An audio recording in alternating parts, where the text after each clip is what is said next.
Cuma nak ceritakan yang ketiga ini, ihsan ini, tasawuf ini adalah merupakan aspek batin bagi agama Islam, aspek kerohanian bagi agama Islam. Dan aspek batin ini, aspek kerohanian ini, kalau kita bandingkan dengan agama-agama lain dan ajaran-ajaran lain, kadang-kadang ada beberapa persamaan. Dalam agama Hindu, agama Buddha, agama Yahudi pun, agama Kristian, dia ada sudut kerohaniannya. Dia ada tasawufnya sendiri. Dia ada kerohanian dia ada kebatinannya. Sekarang bagaimana kita nak tahu beza antara kerohanian Islam yang murni ini dengan apa yang disebut sebagai kebatinan, yang juga merupakan kerohanian, tapi kerohanian yang tidak diperakukan di dalam Islam, yang saya namakan dia atau dinamakan oleh para sarjana setengah ahli ilmu sebagai kebatinan. Jadi sekarang ada dua istilah. Satunya kerohanian, itulah tasawuf Islam.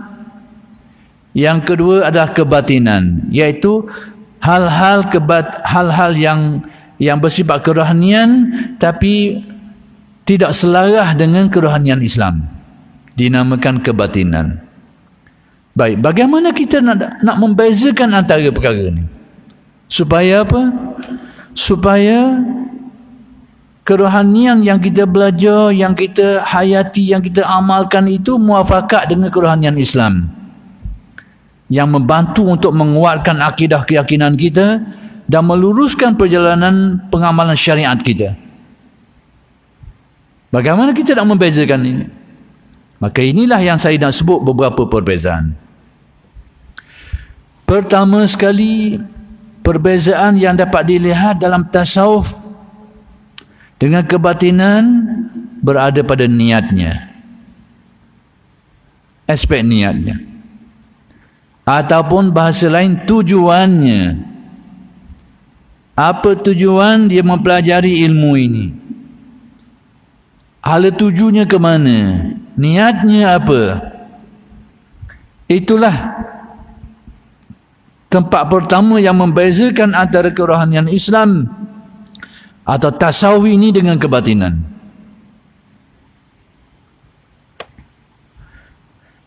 Tasawuf, kerohanian Islam ini, niatnya tidak ada lain kecuali mendekatkan diri kepada Allah. Tidak ada tujuan lain. Hanya semata-mata untuk menjadi lebih dekat kepada Allah sehingga mendapat redanya. Atau perkataan lain yang kita boleh guna, tujuannya tidak lain kecuali untuk mengenal Allah, ataupun disebut makrifat. Yang kedua, mendapat redanya, mendapat reda Allah. Itu tujuannya. Tidak ada tujuan-tujuan lain. Jadi orang yang mempelajari tasawuf yang hak ini, yang benar ini, maka tujuannya itu tidak lain kecuali untuk dia mendapat redha Allah dan mengenal Allah. Ataupun semua itu boleh kita letak satu nama, mendekatkan diri kepada Allah. Bila lagi je niat tujuan-tujuan yang lain, maka dia sudah menyimpang dari landasan tasawuf Islam, sudah menghala kepada yang lain yang boleh kita sebut sebagai kebatinan. Contohnya apa?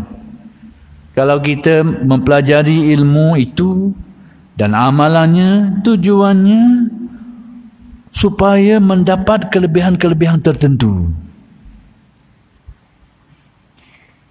Kelebihan-kelebihan yang tertentu seperti memperolehi apa yang disebut sebagai kasyaf, dapat melihat apa yang orang lain tak boleh tengok. Dapat mengetahui apa yang orang lain tak tahu. Dapat mendengar apa yang orang lain tak dapat dengar. Tujuan itu. atau tujuan-tujuan lain lagi seperti untuk mendapatkan kelebihan-kelebihan tertentu, seperti dapat berjalan atas air. Dok lu kalau kena tembok, kena tikang, kena tembok dok lu. Tujuan itu. Jangan, nanti saya akan terangkan. Persoalan kekeramatan itu hal lain. Cuma nak khabar tujuan dulu. Jadi orang yang mempelajari ilmu ini dengan tujuan-tujuan yang lain dari mendekatkan diri kepada Allah, dia bertukar menjadi kebatinan dengan secara sendirinya. Sekalipun dari segi amalan yang diamalkan, bacaan-bacaan yang dibaca sama. Dari segi itu, ilmu yang dia pelajari, zikir yang diamalkan, super je. Tapi niatnya berbeza, sudah menjadi kebatinan. Niatnya sikit je lagi, sudah bertukar daripada tasawuf Islam, sudah menjadi kebatinan. Itu satu. Dan itulah lubang kepada kesesatan. Lubang seseorang itu atau siapa saja yang ikut jalan tu akan terganggu perjalanan dia. Di dalam Al-Quran, dalilnya kita boleh lihat dalam Al-Quran. Allah Ta'ala berfirman menggambarkan tentang janji-janji syaitan ini, cara-cara syaitan ini, iaitu syaitan berkata, la'ughwiyannahum ajma'in illa ibadaka minhumul mukhlasin. Aku akan sesatkan mereka semuanya, kecuali satu saja yang tidak mampu dan tidak berupaya untuk disesatkan. Illa ibadaka minhumul mukhlasin. Kecuali hamba-hambamu yang diikhlaskan, yang mengikhlaskan diri lalu mendapat keikhlasan. Yang ni tidak mampu diganggu. Jadi orang-orang yang menempuh perjalanan kerohanian ini, sekiranya ada niat-niat yang lain dari mendekatkan diri kepada Allah, mendapat redanya, menguatkan keyakinan makrifat terhadapnya, ada tujuan lain, dia sudah bertukar daripada kerohanian Islam, tasawuf Islam, sudah bertukar menjadi kebatinan. Dan itu adalah permulaan kesesatan. Saya ingat masa kita pergi mengaji dengan guru kita dulu, ada di antara guru kita ni, pertama sekali dia duk peringat kita bahagian tu lah. Dia kata, mari nak buat benda. Nak mengaji. Baik, nak mengaji, nak beramal, nak ambil amalan, nak mengaji. Dia kata, kalau ada niat sikit je nak dapat itu ni, sesak dia kata. Dia beri selalu kita. Ada niat aja nak dapat kelebihan tu, nak cari tu, nak cari ni, sesak. Kejut kita dengar. Itu perbezaan pertama pada niat. Baik. Yang kedua, aspek perbezaan antara tasawuf dengan kebatinan ini,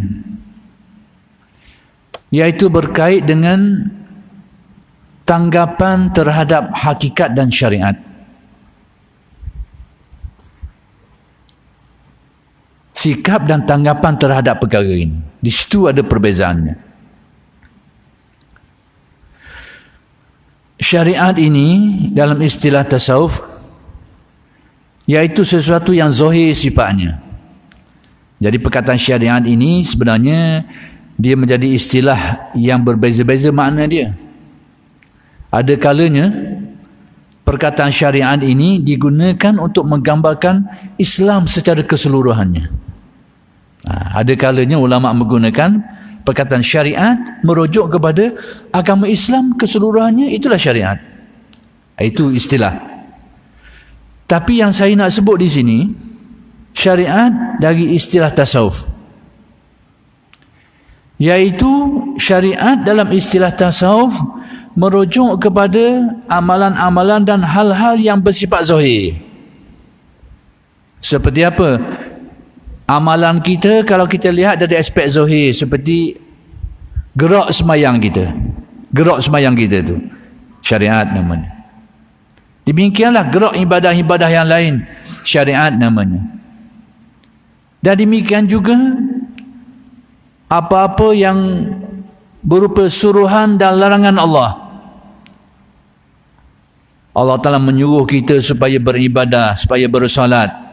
Itu syariat namanya.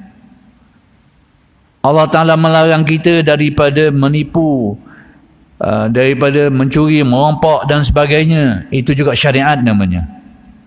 Jadi perintah dan larangan Allah dan amalan-amalan dari aspek zahirnya, semua itu adalah makna syariat dalam istilah tasawuf.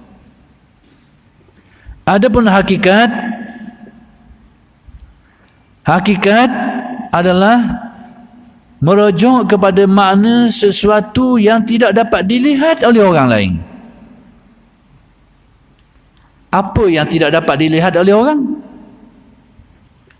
Antaranya keyakinan-keyakinan yang tersemak dalam hati kita. Keyakinan. Kalau keyakinan itu ada dalam kitab, maka dinamakan syariat. Contohnya dalam kitab akidah.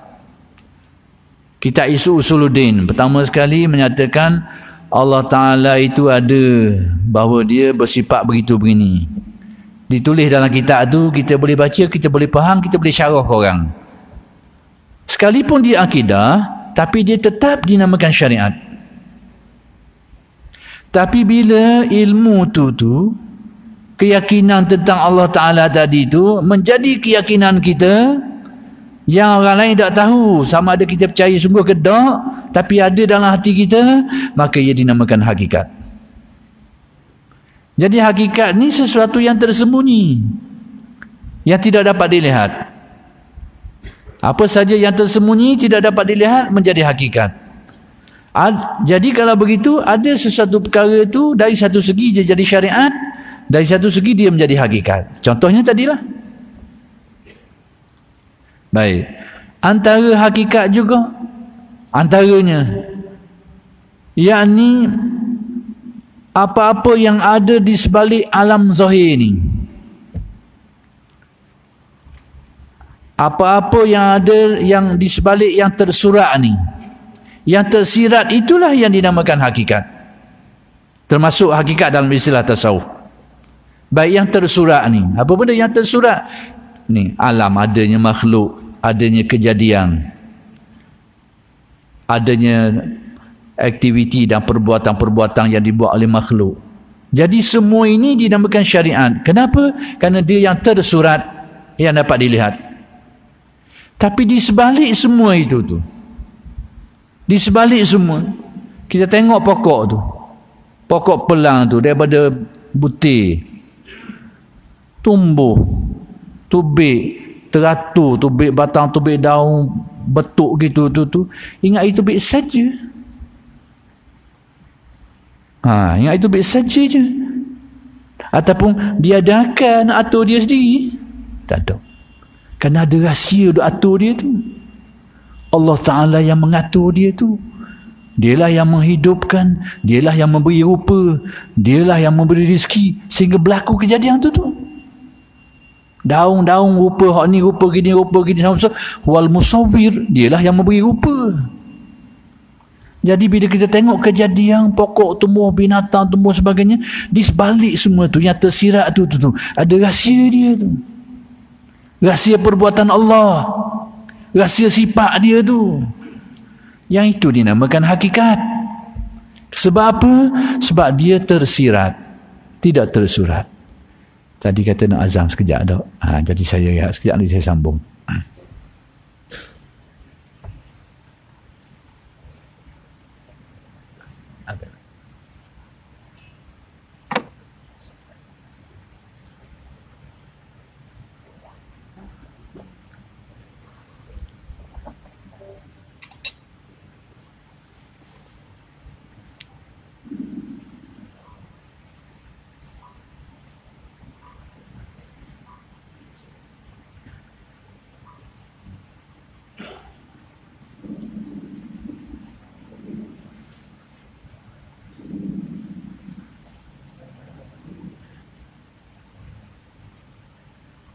Tak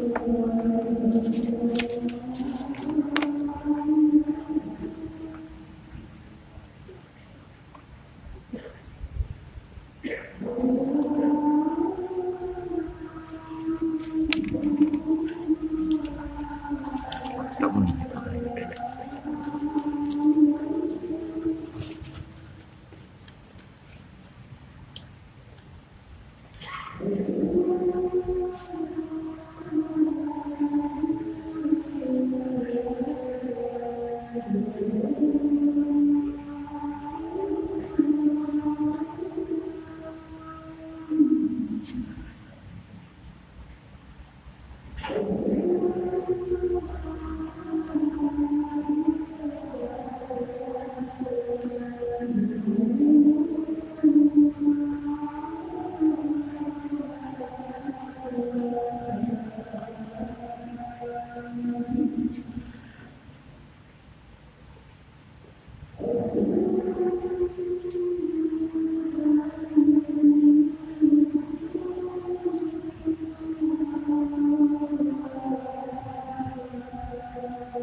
Sesi ni habis tu baru buka untuk slot. Saya sempurnakan dulu baru buka.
Jadi saya nak sambung balik keterangan tadi. Jadi hakikat ini antara maknanya seperti yang saya terangkan tadi lah. Sesuatu yang tersirat di sebalik yang tersurat. Fenomena alam yang berlaku, matahari bergerak, berlakunya kehidupan, binatang-binatang, pokok-pokok, bulan bintang. Yang kita nampak gerakan-gerakan itu, kejadian itu tu orang panggil zohirnya, yang tersuratnya. Tapi yang tersiratnya di sebalik semua itu ada rahsia perbuatan Allah, ada rahsia sifat-sifat Allah dan asma'nya di sebalik semua kejadian yang berlaku itu. Ataupun bahasa mudah, ada rahsia ketuhanannya. Tak akan jadi saja maksudnya. Wujud sesuatu benda, bergerak satu benda, kemudian berlaku kejadian satu benda, semuanya itu adalah penzahiran. Kalau ulama tasawuf dipanggil tajalli daripada kenyataan perbuatan dia itu dan sifat-sifatnya itu.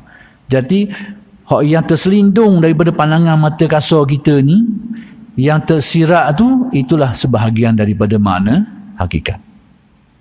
Demikian juga termasuk dalam hakikat ni perkhabaran-perkhabaran gaib yang orang lain tak tahu, kejadian-kejadian yang akan berlaku, peristiwa-peristiwa yang akan berlaku, yang tercatat di Lauh Mahfuz dan sebagainya.